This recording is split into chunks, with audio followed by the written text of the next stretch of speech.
In this video, I'm going to take you through the 3 steps that you can use to access a tax incentive and add anywhere from 30 to 50% of finance to your project.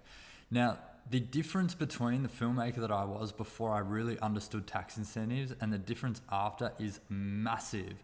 Really, it was a difference between me going from micro budget films, $50,000, $100,000 films, up to immediately on the first one $1 million, and then from there the last few films that I've made have all been in the $2 million range, and it's been because of tax incentives. It's because I've understood how to leverage them, how to access them, and how to use them to build a finance plan, build the backbone of a finance plan, and get films into production. I haven't just done it in my home country, Australia. I've even gone and accessed tax incentives in other countries. So a couple of years ago, we went and shot a film in Greece.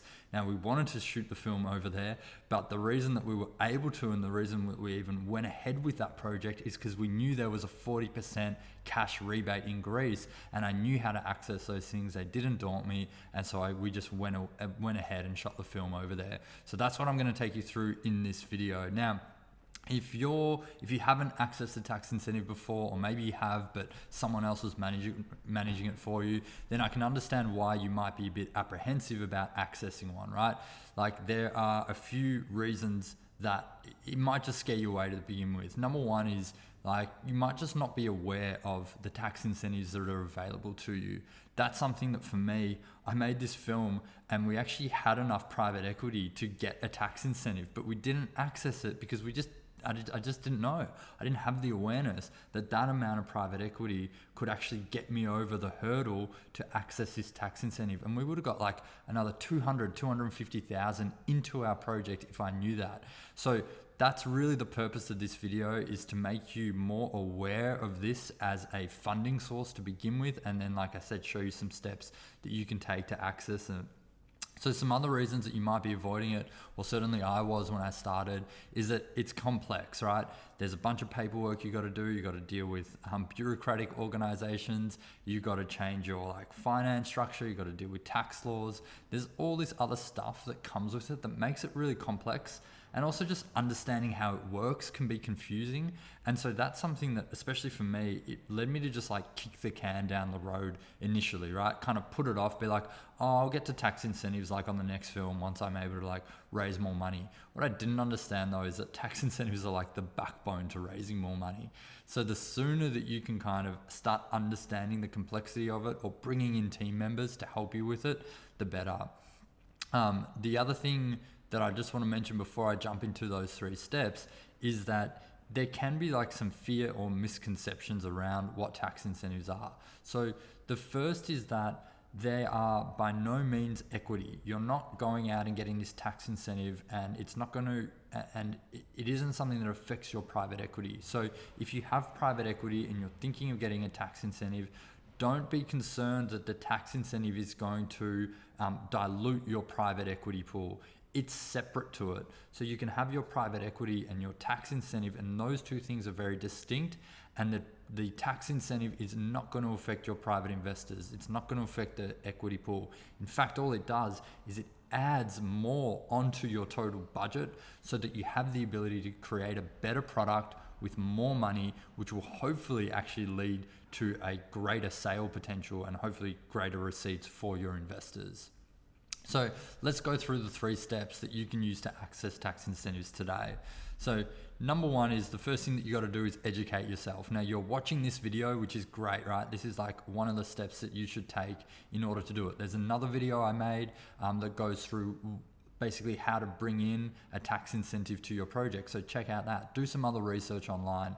What's really important to do is to go to the commission or the funding body where you're thinking of accessing a tax incentive, and just look at their website. See if you can find some sort of summary document or summary page that just takes you through the main dot points of what the tax incentive is. Now, at this point, it's important not to overwhelm yourself. If you go and start reading the legal, the legislation that created the rebate, or the tax incentive, if you try and read a 30-page guideline document, your head is going to explode. So don't worry about doing that at this stage. All you really want to look at is what are the key eligibility criteria for accessing this rebate? How much do you get back? And really that's about it. That's all you need to know for now. You just need to know, is there a tax incentive out there that you can access, and are you eligible for it? The second step that you want to take is to really get organized. So if you are, let's say you're already producing a film, maybe you're seeing this as you're going into pre-production, and you might not have enough time to access a tax incentive at this stage. What you really want to do is get organized in the sense of make sure that you're always keeping meticulous records of all your expenses. And this is the same as like if you're in development and you're already spending money on your film, make sure you're keeping meticulous records. Because where you can really trip up, and this certainly got me in the past, is that if you get to the end of production and your books aren't really in good order, if you haven't been keeping all the receipts or invoices, then it becomes a really difficult and labor intensive task to then get everything ready to apply for a tax rebate. And I've seen it with other filmmakers that I've worked with as well. Usually you end up spending more money because you haven't done it properly up front. So just invest in some simple like accounting software, bring on a bookkeeper to the production as you're making the film. And obviously if you've already accessed a tax incentive, you know you've qualified for it, this step is just as important, right? Make sure that you have the proper resources to enable you to keep accurate records. Because when you get to the end of production, your books have to be audited by an independent auditor before you're able to go and claim that tax incentive back. So it's really important that everything's done properly. And then the third step is really to seek professional guidance. So when I was starting out, I had two people that really helped me understand this. Actually three: my lawyer, my tax accountant, and an executive producer who was helping on those projects.